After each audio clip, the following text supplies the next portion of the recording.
आज हम जानेंगे बिजनेस एनवायरनमेंट चैप्टर के कुछ पीवाईक्यूज जिसमें होंगे उसके features, economic non economic environment, demonetisation, liberalisation and GST impact. तो चलिए शुरू करते हैं।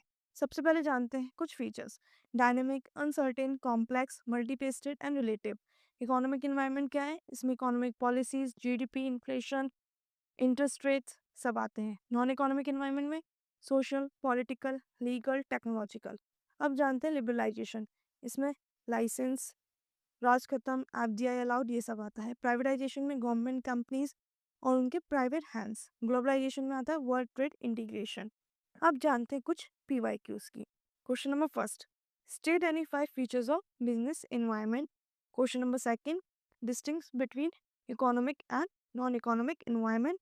Question number third, explain the impact of liberalization on business. Question number 4, what is demonetization? State its impact on business.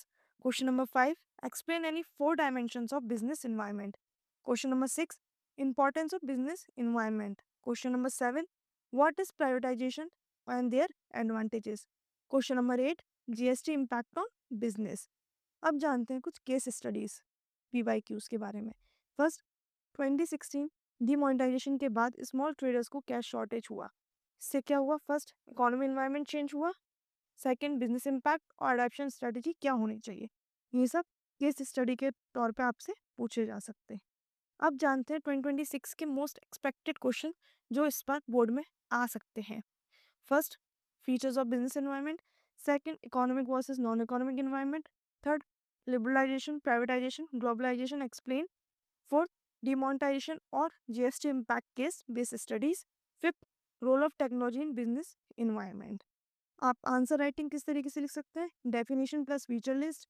Economic और non economic के लिए table बना सकते हैं। करंट एग्जांपल्स दे सकते हैं जीएसटी और डिमोनेटाइजेशन के बारे में।